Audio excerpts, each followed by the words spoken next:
everybody. So welcome to our webinar, Herbal Health for the Laminitic-Prone horses. So that includes all kinds of equids, including your little ponies and everything. So what we're going to do is I'm going to talk about a little bit about what laminitis is. I think we all know where we're coming from when it comes to laminitis, but I just want to have a little bit of a recap on what laminitis is actually doing in our horses.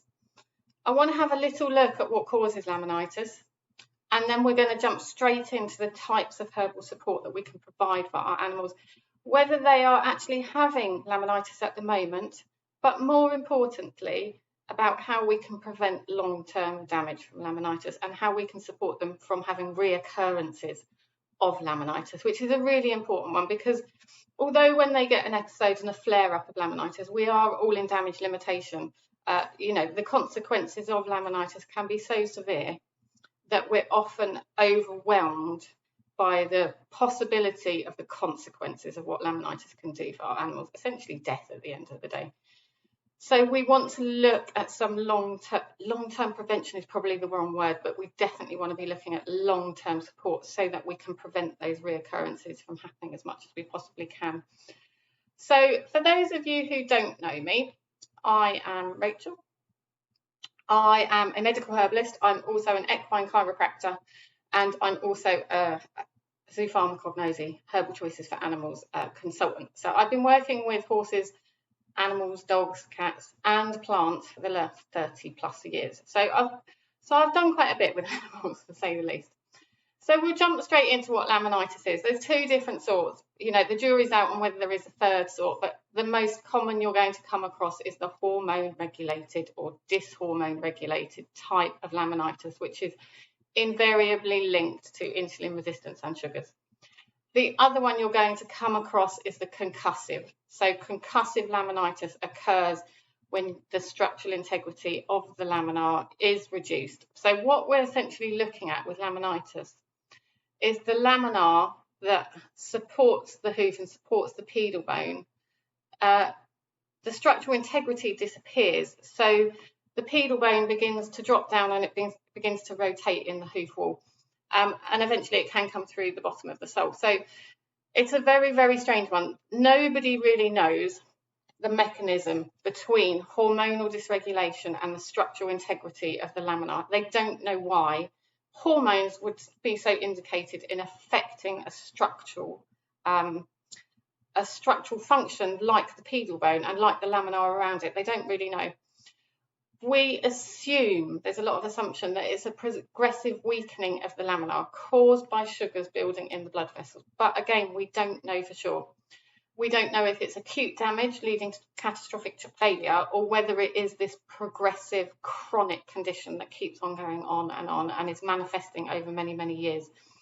My own theory is that it is a progressive weakening of the structures associated with the laminar, and then you get acute signs and symptoms being displayed that result in the laminitic episode that we see when they're posturing and when they really can't walk and when the pedal bone begins to rotate. However, my theory is it takes a long time for this to build up. It takes many, many, many years for that structural integrity to decline. So that's really where we want to start working as well. We want to start looking at how we can reprogram and rebuild that structural integrity. But because hormones are involved as well, sugars are involved as well, there's a lot of other systems involved in this. We're going to have a quick look at all the different types of actions that might be suitable for helping these kind of horses with that laminitic episode going on. Now, the other one is the concussive. So we can also assume that that is a gradual or an acute decline in structural integrity. Because it's a concussive force, it could take one catastrophic concussive stride that could cause a lot of damage, a bit like when you strain your foot, or you put your foot down a hole and you've twisted it and sprained it. So we could have that same kind of concussive nature going on in our horses, or we could also have that repeated concussive nature which weakens and declines that structural integrity. So it could be either of them. Like I say, nobody really knows for sure why the endocrine system is so disruptive and why it causes laminitis. But there is a bit more solidity in the theories of concussive laminitis. But again, we don't really know if it's progressive or whether it's just an acute problem that's occurring. So we know sugars are deeply involved in this. We know that long-term inflammatory stress is caused by sugars, end of. That can lead to a disruption in the whole horse, but it's seen in the gut as well. So this kind of long-term inflammatory stress impacts the hypothalamus and the pituitary axis. It does affect many other axes as well. This is the most researched one, which is why it comes up so often. It's also the one that is most associated with laminitis. And this is because the HPA regulates cortisol, and cortisol regulates insulin and insulin resistance. So our theory is that sugars have nowhere to go. So once insulin resistance has occurred, the insulin is not getting pulled into the body to be released into muscles. So these kind of metabolites and these naughty sugars, essentially, because of gravity, have nowhere to go. So they tend to pool in the peripheral vessels, and they can build there, and then they affect the structural integrity of the hoof, leading to that laminar, which starts to become unstuck, for want of a better word. So we know that sugar, grains and insulin have a massive part to play in this. The actions that we're looking to help herbally, so herbal-wise with our animals, is to reduce inflammation overall. Now, whether your animal has an acute episode at the moment, or whether it's prone to having episodes of laminitis and it seems okay at the moment, your best bet is to still try to reduce inflammation overall. Because although the signs and the symptoms are not being displayed at the moment, that animal still has inflammation within the hoof wall. So there are lots and lots of different herbs in this category. They are useful with any condition that has itis in the end of it. So laminitis, inflammation of the laminar. And it literally translates from the Latin inflammation. So anything that's got an itis in it, think anti-inflammatory herbs. Even if your animal does not have an acute episode at the moment, there will still be inflammation going on in that hoof structure. That could lead to an episode in the future. We definitely want to be looking at hypoglycemic activity. So we want to be looking at herbs that reduce circulating blood sugar levels. This has a knock-on effect of insulin being produced by the pancreas, and that will have a knock-on effect in the amount of insulin that's being pulled into the muscles. So if we can reduce insulin, or at least increase the uptake of insulin and reduce the circulating blood sugars, we're going to have a positive effect. We definitely want to be looking at connective tissue herbs, without a doubt. For me, connective tissue herbs are one of the best supports that you can give an animal with laminitis. Because they help to strengthen that connective tissue, they help at a cellular level. So they're helping to not only cleanse the blood of metabolites and products of inflammation, but they're also strengthening the tissue as well. So they are physically strengthening the ability of that laminar to hold on to the pedal bone and to stop it coming through the sole wall. So connective tissue herbs are going to be a big one. The downside is there are not many connective tissue herbs. You are really limited in the amount that you can use. But if you start looking at all of these other actions and start using herbs from a holistic point of view to affect the whole horse, then those connective tissue herbs will really do some good. The other one action that you want to be looking at is antioxidant herbs. So these help to prevent oxidation and scavenge for free radicals. They are, or the free radicals, I should say, that are caused by the breakdown of foodstuffs. Now, for horses, that is largely a forage-based diet, and that is largely at this time of year an increase in sugars. So again, it's very similar to those anti-inflammatory herbs, but very, very specifically, we're looking to reduce oxidative stress, and we're looking to reduce and pull out of the blood the breakdown of those foodstuffs, so we make the blood much cleaner. We're also looking to restore gut function. Now, in a lot of cases, as I mentioned, with the hypothalamus, pituitary and adrenal axis, and that acting on cortisol and that acting on insulin, is governed by, in part, not entirely, due to the assimilation of foods through the gut. Because there is potentially a weakness in the gut, there is a potential for the gut to not be assimilating food properly and to be allowing in products of inflammation into the bloodstream and into the gut, we want to make sure that the integrity of the tissue of the stomach lining is working at its optimum. This way it can assimilate foods much better. We're supporting the tightening of all the junctions within the gut so we don't get leakage anywhere. By also restoring the gut, we are helping to modulate gut flora, which might be out of balance and most likely is out of balance somewhere along the line. And we're really helping that animal to support maximum assimilation from the food that's going in. So we're not having any leakage essentially coming through the gut. That could be anywhere from mouth to anus as well. So not just in the stomach, it involves the entire intestinal system as well. So we really want to make sure that those junctions are tight and that the animal is able to process food in its best possible way, essentially. One that herbalists always look at, and in every single webinar you will find me talking about elimination.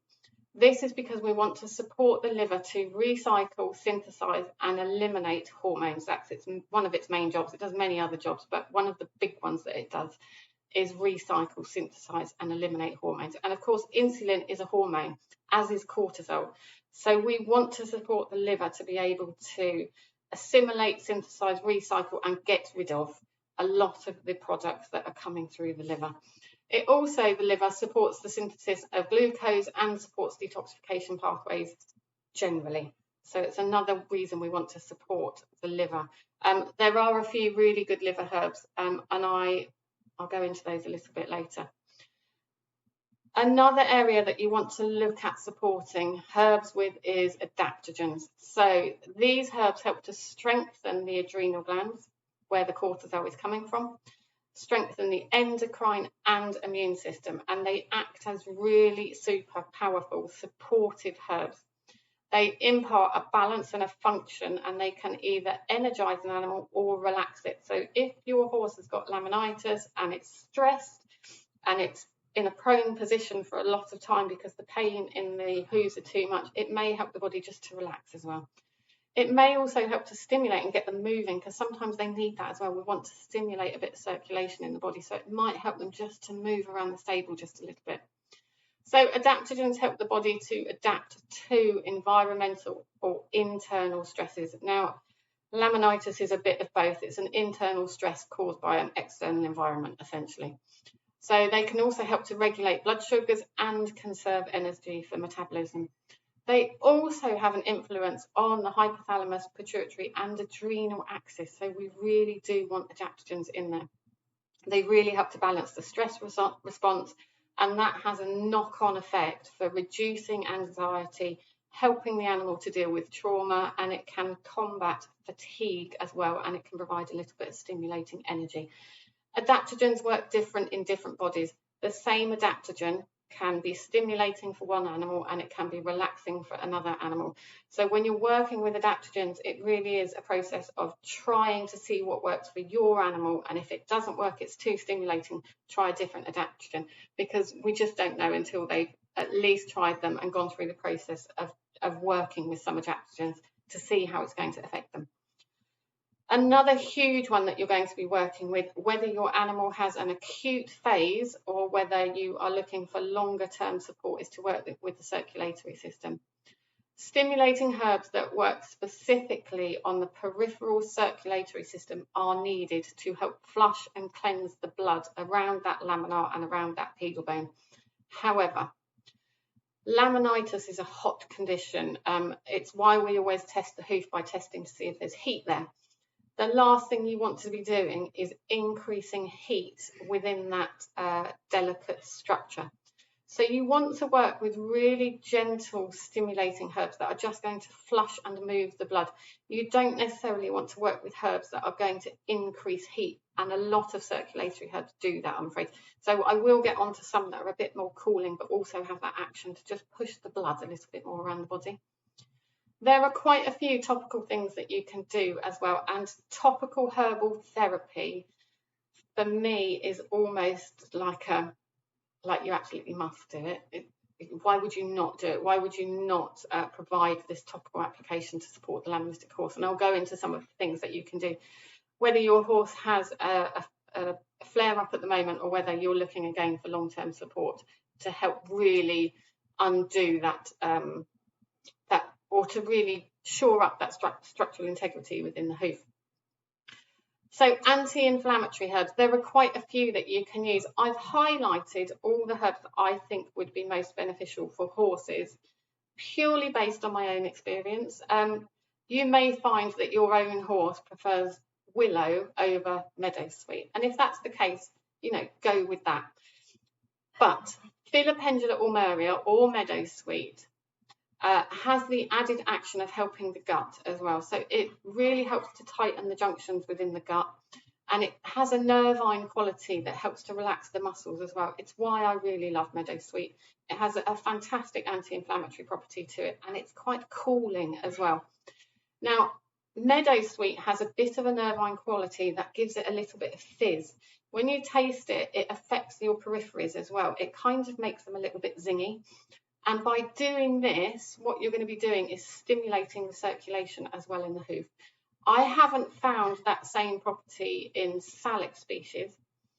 However, that could just be my own my own physiology. It doesn't affect me that way, which is why I say, try all of them for your own horses.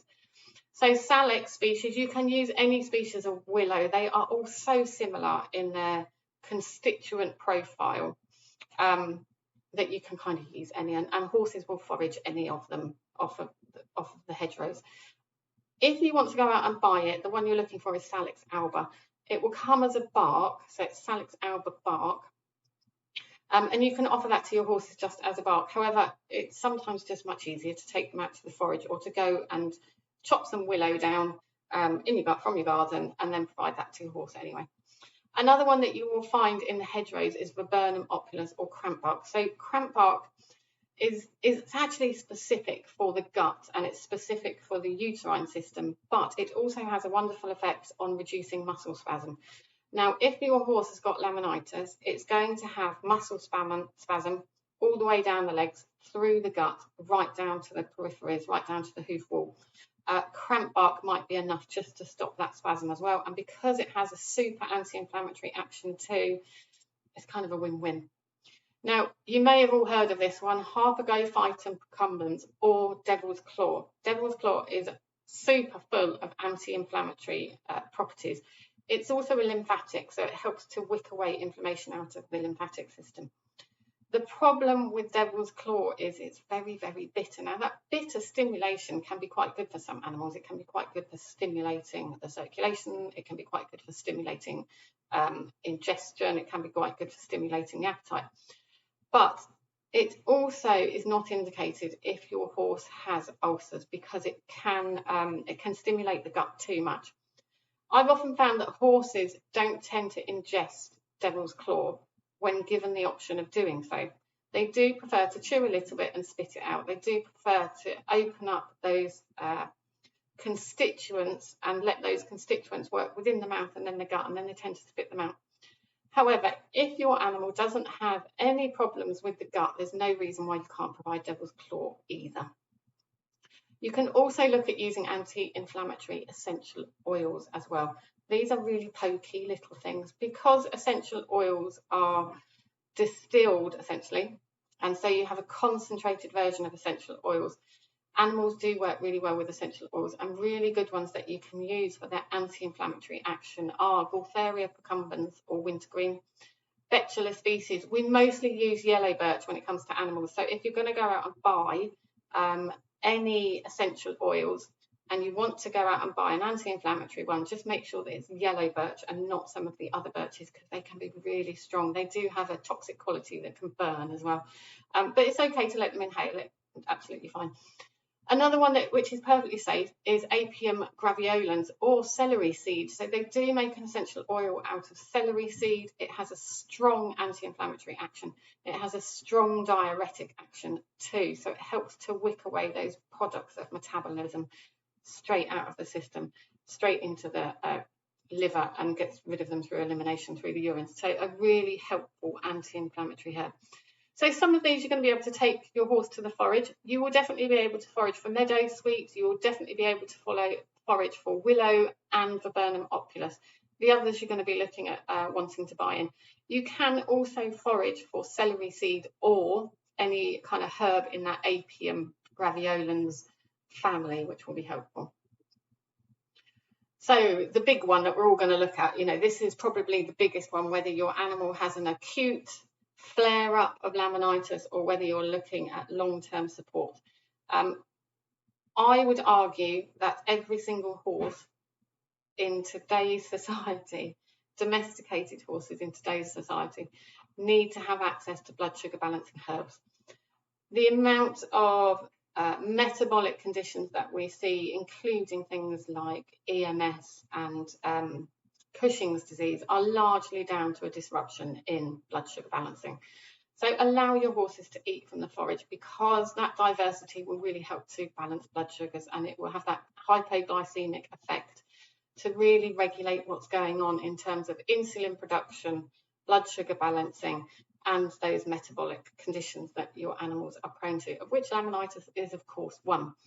So Arctium lapa, or burdock, has super blood sugar balancing qualities. It also helps to clean the blood of metabolites. It's forageable. You can buy the root as well. I would say that the root has a much better quality than the leaves. Generally, horses don't tend to eat the leaves of burdock, but there's no reason why you cannot offer the root, which for me is the most important bit for that blood sugar balancing quality. Go out and buy some. It's the wrong time of year at the moment, spring, to be digging up the roots. So go out and buy some. Go out and buy some dried burdock root. Horses will select it beautifully. In the winter, however, or in the autumn, you can go out and dig up your own burdock root, and then you can offer that fresh as well. Another one of my favourite herbs all round, but not necessarily for its blood sugar balancing qualities, is Avena sativa, or oats or oat straw. So they do have that blood sugar balancing quality. They do have a hypoglycemic effect. Oats also have a wonderful nervine quality that helps to remove stress from the body and reduce anxiety. So if your horse has an acute episode of laminitis, it's going to be stressed. Oat straw or Avena sativa, milky oats, are really going to help reduce that stress and reduce that blood sugar spike that's going on in the body. One that we all have access to in the hedgerows is cow parsley and Thriscus sylvestris. I put it here as a favourite for me because not only is it available in the hedgerow, it's completely abundant, like it's everywhere. Doesn't matter how much of it your horses are going to eat, it's going to have a positive effect not only on detoxification pathways, but also in reducing blood sugar levels. It's also indicated for some respiratory conditions, and it does have some evidence to support an increase in immunity. So we're going to be really helping our animals by allowing them access to cow parsley and to burdock. And of course, we're still providing a forage-based diet then. We're not limiting ourselves to just the high sugars that we are going to find in hay and grass. Dandelion and cow parsley and burdock are all going to have increasing sugars. Every single forage item that you find in spring is going to have an increase in sugars because it's growing. It's just a case of being able to provide medicinal benefits on top of those grown sugars. And it just so happens that some of these herbs have to reduce those sugars as well. One that we all know of is dandelion, Taraxacum officinalis. Again, I would like to see you using the root. However, the aerial parts of dandelion also have blood sugar balancing effects, and they are also strongly diuretic. Again, a bit like celery seed, you're going to be helping your animal to eliminate that metabolic waste that's building up that we want to get rid of. So dandelion definitely should be up there. One that I'm not so keen on, it's just because of availability really, is fenugreek. So Trigonella phonum gracium. You can go out and purchase this, and it is indicated for being one of the best herbs for lowering blood sugars. It's not one of my favourites. I've always found it difficult to find, and that's the only reason why. But as a herb in and of itself, it is one of the best ones, and if you can get hold of it, definitely worth putting in the diet. Some that you may or may not have in your garden, mulberry leaf. You don't find many of them anymore, unfortunately, but they are still for sale. You can still go and buy yourself a mulberry tree. Morus alba has a very specific action to reduce blood sugars, and it's very drying, so it has an action on the gut as well to help stimulate repair, for want of a better word. Now, one that you will find cropping up all the time in this webinar and in a lot of my other webinars is Vaccinium myrtillus, or bilberry. Now, these bilberries, they work specifically on balancing blood sugars. They also have a specific action to help to strengthen, tighten, and restore peripheral circulation. So they really help to tighten the junctions in the circulatory system at the peripheries, which is what we're talking about with laminitis. So if your animal has an acute problem, or if you want to work long term, provide bilberries. They have an antioxidant action too, and they help to restore function into the circulatory system, specifically at the peripheries as well. So very, very helpful. So all of these herbs have a proven blood sugar balancing effect in animal studies. This is the added bonus of working with animals. A lot of herbs have to go through animal studies before they become put into the human reports and before they become statistically available as data, essentially, for humans. So we take a lot of this from the animal studies that have been done, and to have so many that are available in the hedgerow saves you a lot of money. So Arctium, Avena, Anthriscus, Dandelion, Mulberry Leaf, and Vaccinium, all available in the hedgerows in the UK, all native species to most parts of the Northern Hemisphere. So you can go out and you can help your animal for free. Why would you not? Connective tissue, here is what I was talking about earlier. There are very few herbs that are specifically related to connective tissue.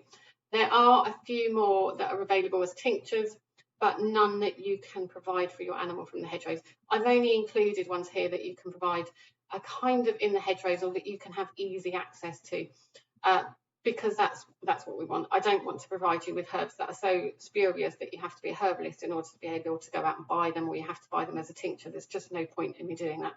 So connective tissue ones, these are the herbs that physically help to restore function of the tissues that connect things together. They connect joints, ligaments, tendons, muscles together. The connective tissue that supports bone health and cartilage health as well. One of my best ones, and I know it's a scourge on a lot of people who own paddocks with this in it, because it's really hard to get rid of. Equisetum arvens, or horsetail, is specific as a connective tissue restorative. It also has an action to help the lungs too from fibrosis. If an animal has got asthma and the lungs have started to fibrose and the tissue has started to become really, really hard and scarring, horsetail is indicated for those kind of tissues. It's also indicated for laminitis because it helps to restore the function and the tonicity of that laminar and of the structures within the hoof. Now, it's a bit tricky, this one, because in human medicine, we only like to provide horsetail for 6 weeks at a time. However, I haven't read any research that this is applicable to horses too. Because our animals are natural foragers, because they naturally eat plants, because they're herbivores, they seem to be able to cope with assimilating some of those products that we can't, which is why we limit it for 6 weeks in humans, because it can cause like a calcification sometimes in the urinary system. I've never read any reports that this is the case with horses, and also because horses are eating a much more diverse range of forage, I think it's okay for them to access it on a bit more of a longer term basis. But take from that what you will. There's the evidence. You'll have to decide for yourself if you just want to keep your animals on a 6 week stint and then 2 weeks off, and then 6 weeks on and 2 weeks off. Symphytum officinalis, or comfrey. There is a lot of evidence out there and a lot of information on the internet that says that comfrey should not be given to animals, including humans, for ingestion because it has a high quality of pyrrolizidine alkaloids. Now, I've read the research into this, and again, I have to say that most animals are able to synthesize PAs a lot easier than humans do. But PAs are also found in ragwort. So they do, if they ingest too much of it, they do have the potential to cause some damage in the liver. The only studies I've read on this are where they have taken an extract of comfrey and they have provided that extract at a rate which would take them days and days and days to ingest that much comfrey. Again, I would take from that what you will. For me, I think the benefits of comfrey far outweigh the potential toxicity. I also always advocate that we work with the liver in any situation where we're working with an animal. So on the one hand, you may be providing a herb which does have the potential to cause some liver toxicity if it's ingested in massive, massive quantities, bearing in mind animals are herbivores too. But on the other hand, we're also working to support the liver. So I do think it's a benefit ratio that you must weigh up in your own mind. For me, the benefits far outweigh any potential risk of toxicity, but that's me. So take that informed information and make your own minds up about whether you would like to provide comfrey for your animals. It's a super, super herb for connective tissue. It's a super herb for fractures, broken bones. You know, its common name is knit bone because the substance that comes out of it, they used to make casts out of it, and they could heal fractures from it. But it does have that potential information about PAs that come with it. So make your own minds up. I would use it quite happily. So another one that is absolutely safe, we can let our horses munch on this all day long, is Urtica dioica or nettle. Nettle is high in so many minerals, including silica. Oh, I've got something popping up there. Including silica. Ooh. Hold on, folks.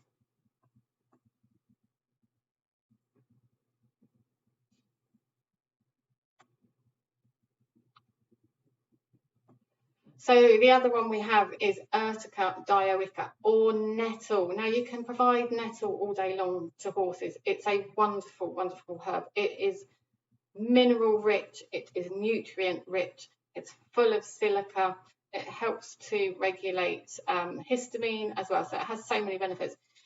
It's really good as a connective tissue restorative as well. It works systematically, I think that's the word, because it works on the whole body. So it's also helping to cleanse the blood too. So it's helping to flush out toxins from within the hoof, and it's also providing a host of minerals that are going to support connective tissue restoration. Now, one that I am not so keen on using is curcuma longa. I do tend to use it every now and again, and I do know many horses that absolutely love it. It's full of antioxidants. It's a general cleanser. It supports the liver too, but it is also indicated for connective tissue, also indicated for helping to flush and cleanse out the blood within the hoof and to restore function within the hoof as well. So another really good one. I've put equisetum as my favourite and nettle as my favourite, but there's no reason why you can't try any or all of these if your horse is laminitic. There we go. Now we're going to look at some gut restoration herbs. I generally use the same gut restoration herbs time and time again when it comes to horses. The reason I use the same ones is because they're bloody reliable. They really do the right job. They do exactly what they're supposed to do. The best, and without a doubt, the best herb that we have to support the gut is chamomile. Chamomile is slightly bitter, so it also stimulates ingestion as well. It helps to get things moving in the gut. But it's also antispasmodic, so it stops muscle tension within the gut. It supports the integrity of the tissue within the gut too, so it helps to heal the gut and it helps to assimilate products that are going through the gut too. So it really is my #1 gut herb. Others that you might want to find within the forage include things like plantain. Plantain is another one which is super indicated for the gut. It's very nourishing, it's very calming to the gut, and it helps to line the gut a little bit as well. Again, it helps with gut integrity and it helps to restore the mucous membranes of the gut too. Now, you can argue this is going to be depending on what type of horse you've got. If you've got a really sluggish horse that is having a laminitic episode and it's not really wanting to eat very much bitters are going to be really indicated, just to give them a bit of a pep to get their gut working again and get their system stimulated again. Any herb that is in the Artemisia family will have a bitter quality to it, and any herb that has got a berberine quality to it will help to stimulate the appetite. Now, these bitters can be stimulating, they can help to dry the gut out as well. They usually have an antimicrobial element, and they nearly always have an antioxidant action to them as well, so they can be very beneficial. If, however, your horse is very energetic, you might not want to use bitters. Their gut function might be supported enough just by chamomile and plantain. So again, take your own horse's energy and your own horse's constitution into that decision whether you want to use bitters or not. Now, agrimony is another one that's super indicated for the gut. It's another hedgerow herb that you can forage on. It comes out in the summer, actually. It has beautiful yellow long spikes of flowers. It is a little bit bitter, but it does have this lovely drying quality that also supports the liver and the urinary system as well. So I put agrimony in there too. And my other favourite is Calendula officinalis. So Calendula has an antimicrobial element. It's got slightly resinous quality to it as well, which helps with that antimicrobial action. It helps to heal any damage within the gut, very similar to chamomile like that. It's also indicated for helping to clear rubbish out of the lymphatic system. So I tend to use chamomile and calendula side by side. You may also want to include cleavers in there, which also helps to eliminate out of the lymphatic system. But a little bit of gut restoration is going to be needed if your horse has laminitis. It just will. So adaptogens. I mentioned adaptogens earlier, super indicated in all cases where an animal has an external stress that's causing an internal injury. My favourite out of all of these is Glycyrrhiza glabra or licorice. So licorice helps to extend the half-life of cortisol. Now what that means is it helps to keep cortisol in the body for longer in a weakened form. Now what this usually means is the body then is able to pick it up. So some schools of thought will say that increasing or keeping cortisol in the body for longer increases stress. I haven't found that to be the case, and many other herbalists don't find that to be the case. I have actually found that licorice reduces stress within the body by increasing the half-life of cortisol and therefore weakens it within the body. And if you then work with liver restorative herbs, you're going to be helping with elimination of that weakened cortisol as well. And in some cases, I have found that this weakened cortisol then starts enabling insulin to be pulled into the muscles. So there's a specific pathway involved with cortisol and insulin.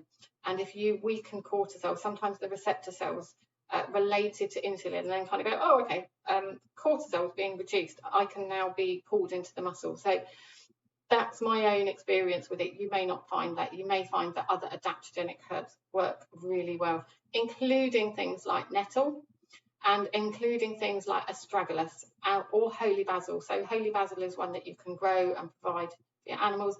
Astragalus is going to be one that you have to buy in specifically for your animal. Nettle, again, is going to be one that your animal can forage on. So again, why wouldn't you go and access this free medicine that we've got for our animals? Now, as I mentioned earlier, excuse me.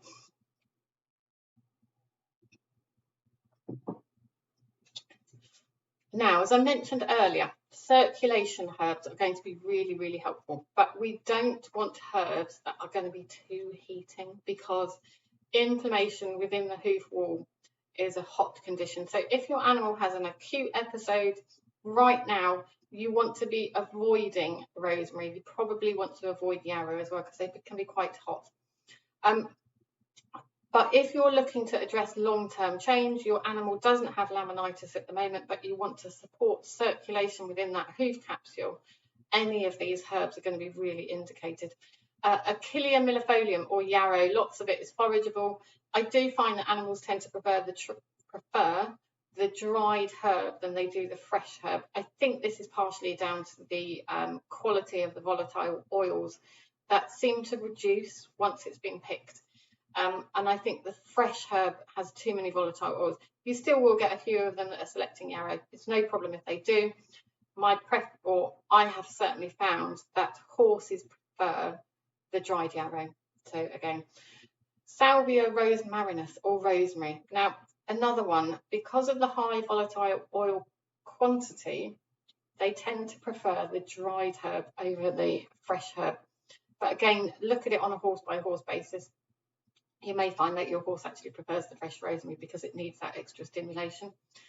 Crataegus species, so they're all coming out at the moment in flower. Your horses can eat the leaf, the flower and the berries, and all of them have a positive effect on the circulatory system and all have a positive effect on supporting the heart too. So really, Crataegus is an excellent one for supporting circulation. Now, another one that keeps cropping up again, Vaccinium myrtillus, bilberry, a really good one because it supports circulation of the peripheries, i.e. in the hoof capsule and in the brain. We're really helping to oxygenate the blood. We're really helping to cleanse any of the muck and rubbish that is collecting in those vessels. And we're also helping to restore the vessels at a functional level. So bilberry is super indicated for helping to increase circulation through the hoof wall and certainly helping to restore that function as well. Now, ginger, you can offer the essential oil. I don't really offer ginger fresh roots to any animal. I think it's not a nice thing to have to want to eat. You may find some animals might want to nibble it. You might find you can grate it in, but in my experience, I'd avoid offering fresh ginger. But you can go out and provide the essential oil to them. A small sniff of the essential oil is going to stimulate and drive home any of these other herbs through the circulatory system. It's a powerful stimulant, really helps to get blood moving and really helps to wick things away and get them ready for the liver to start eliminating them. So ginger essential oil. There are other essential oils that you can use for circulation. Ginger, I just think is my most favourite. So here we go, back round again. Topical applications. Now, I'm specifically talking about liniments here because this is what we want, essentially. You can go out and buy some balms and some creams and things, but if we're talking about laminitis, you really want a liniment. So liniments are specific topical applications that allow easier absorption through the skin. So they are usually herbs infused in a rubbing alcohol, or for animal use, I prefer to use apple cider vinegar. It's a natural product. Rubbing alcohol is okay. No reason why you can't use rubbing alcohol too if you've got some. I just find that apple cider vinegar has the tendency to pull a lot more minerals and nutrients out of the herbs, and therefore you're using that quality as well. And also apple cider vinegar has quite a few qualities that are helpful for joint circulation and for its mineral content as well. So for me, use apple cider vinegar, but if you've got some rubbing alcohol, no reason why you can't. So you can also add essential oils to your liniment as well. Their job, essentially, of a liniment is to stimulate circulation, to ease tension within the muscles, and to restore function to things like ligaments, tendons, cartilage, and muscles.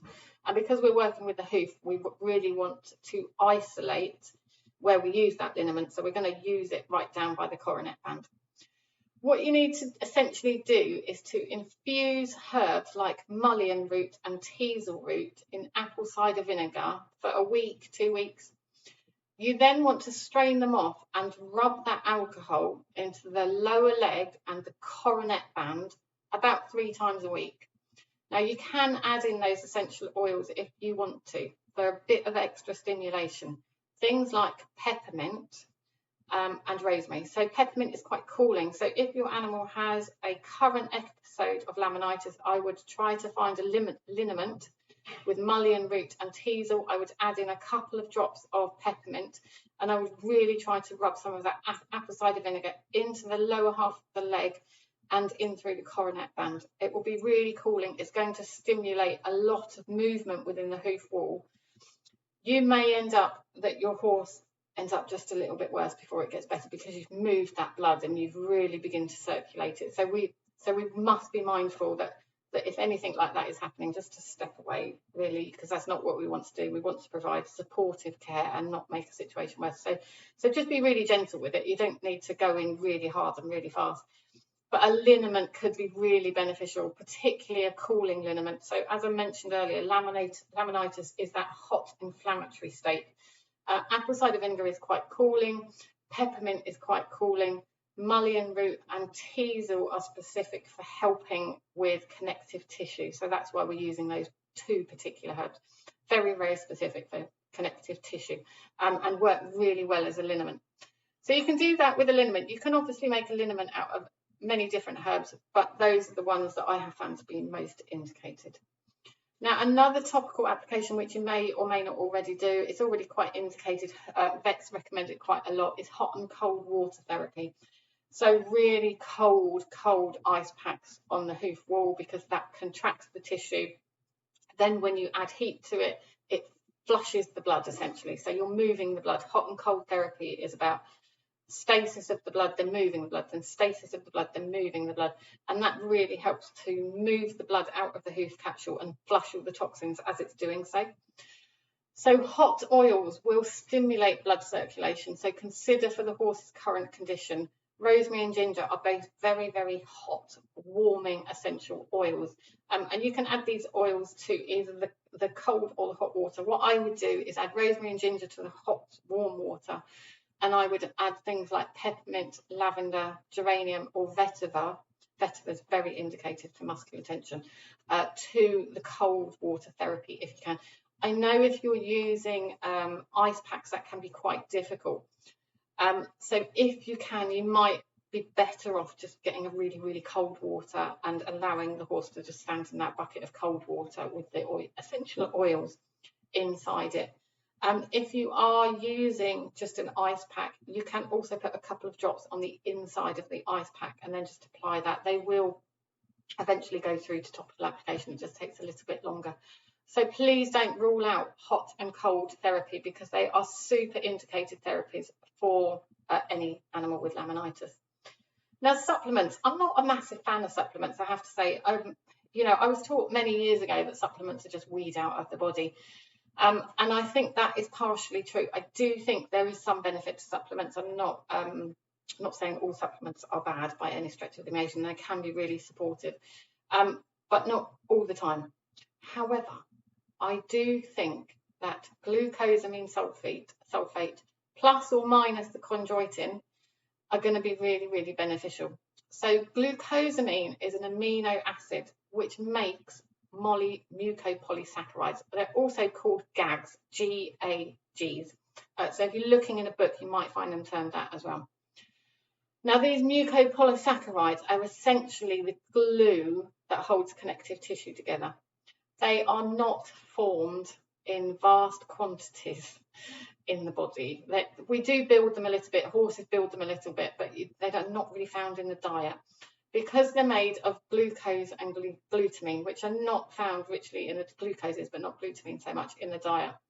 And this production is impaired as well by stress, inflammation, and aging. So essentially, our animals are not producing those mucopolysaccharides under stress, under inflammation, and under aging. The job of that amino sugar is the basis of it. The basis of that amino sugar is the structural building of connective tissue, and for lubricating joints and making lubricating fluids. So glucosamine essentially is the base substrate from which cartilage, ligament, tendons, and bone are made. Now, laminitis, because it's a connective tissue disorder to some extent, and the inflammation that occurs reduces the structural integrity of that laminar, what we're trying to do with glucosamine is increase that structural integrity. With glucosamine, you do have to have a 6 to 8 week loading dose. It will show you on the supplement tub how much you need. Each of them are going to be slightly different depending on whether you have chondroitin added or whether you don't have chondroitin added. Chondroitin is very specific for helping with bone formation. So I'm not convinced that it's indicated in laminitic cases because we don't have a problem with the bone growing. We have a problem with the connective tissue attaching to that bone. So glucosamine sulfate is the one you're looking for if you want to include supplementation to help your animal through a laminitic phase. Whether you keep them on glucosamine sulfate will have to be entirely up to you. When you're working with herbs, and if you're looking to support your animal herbally through laminitis and to support some really deep-seated change, you are going to have to keep your animals on herbs for a long time. You're going to have to be able to provide these kind of herbs with those actions that I've mentioned over a longer period of time, because we know that the structural integrity is degraded. We know that blood sugars are going to be high. We know that insulin is going to be a little bit erratic in most cases. So we want to support the long-term reversal of a lot of those things. And we can only do that if we consistently supply herbs to them. If we stop supplying herbs after 2 weeks because they're not working, we're not supporting any deep-seated change at all. So because also we're working with the structures within the hoof, it's not going to be something that is visible over time. You're not going to see that in 3 weeks your horse has not had a laminitic episode. What you are likely to see is within a year's cycle or 18-month cycle that your horse has less incidences of laminitis, it has less flaring, it has less hot hooves. So it really is a long-term objective that we're looking at. We're looking to support that long-term change deep within the hoof capsule. So unfortunately, unlike a lot of other conditions where we can really see what's going on, we're not going to be able to see it with laminitis because it's deep-seated work that's going on within the lamina. Now, herbal dosing for animals is very, very tricky. It's very tricky because I'm not a vet. It's very tricky. If you are a vet, they have to go through a long process of undertaking a case study with each animal to work out which specific herbs are going to be best for that specific animal. We also can't tell that because we don't have access to your animal's information. We don't know its size, we don't know its breed, we don't know its constitution, we don't know the degree of dysfunction that's happening. So dosing is going to be very, very dependent, and these are only recommendations that I provide. If your animal does not get on with a herb, a specific herb, just take them off it. If it makes them worse, take them off it, remove them from it, because there is always the potential that that's going to happen. Herbs are not 100% safe, like medicines are not 100% safe. And so we have to work with our animals, and we have to look really closely at their behaviours and what's going on with those animals in order to be able to dose accordingly. So a one-size-all approach will never work when it comes to herbal preparations for your animals. So they just won't work. You might find in 50% of cases a herbal preparation or a herbal blend is going to work, but it's not bespoke made. It's more of a guessing game that perhaps 50% of it will work, 50% of it won't work. Having said that, I do agree that just getting herbs into your horse is really important. Herbs are intrinsically very, very safe by their nature. It's highly unlikely you're going to come across a condition that is going to be made worse with herbs. Highly, highly unlikely. So the dosing rate on average for your average sized 15-2 horse, again, I'm not going to give a weight because I think that is not helpful, because you might have a really slim horse that has a high metabolism that needs more of one herb, and you might have a very fat horse that needs not a lot of a particular herb. So dried daily herbs are usually provided at a rate of between 3 and 5 tablespoons a day. Now you can see why I advocate going out into the forage and letting your animals choose a lot of the free herbs that are out there that have this medicinal quality, because it's free. They can have as much as they like then. It's within their forage. It's almost like part of their diet, and let herbs be their medicine, essentially. Fresh herbs slightly different. Allow to forage until satiated. Take them out to the forage. Always follow the rules of zoopharmacognosy. Know the herb that you are allowing your animal to forage on, and let them eat it until they're satiated. So, but just make sure you follow those rules of offering. Now, apple cider vinegar you can provide at between 1 and 2 tablespoons daily for your average sized horse. That's not including the topical application. The topical application I would just rub in as much as you can possibly get 3 times a week. But if you want to put a glug into their feed, then you're looking at between 1 and 2 tablespoons daily. Turmeric is slightly not problematic, but slightly different. So turmeric, if your animal has a gut problem, just don't put them on turmeric because it can aggravate the tissues within the gut. However, if your animal doesn't have a gut problem, you could be looking at between 2 and 3 tablespoons daily. Now, turmeric will really help to flush out any of the toxins that are building up, really help to flush out and support the liver with anything that's going on. So really, really good herb to use too in this situation, full of antioxidants too. Now, if you have enjoyed this webinar, I really would love you to go and check out both Herbal Shenanigans and Innate Botanical Selections. Innate Botanical Selections is our practitioner course, and our next cohort starts on the 28th of July, and we are taking enrolments for that now. Herbal Shenanigans is open to everybody. The summer series starts on the 21st of June, so you may want to hop along and come and watch that. We do have quite a few educational webinars that are coming up, and they're all being put on the website, so do check those out there as well. And I also offer consultations, and we have our herb book, the Forage Field Guide, which I will include the link to below this webinar. So take care all. I hope you've enjoyed that. If you've got any questions, pop them below. I'm going to put this on the Facebook group. It will eventually be uploaded to the webinar as well, to my website. Oh my God. It will be uploaded to the website. But if you could pop your questions below the Facebook post, because I can guarantee you, if you have a question, someone else will benefit from the answer of that question. We are all about sharing herbal knowledge as much as we can to support our animals. So questions below this post, please.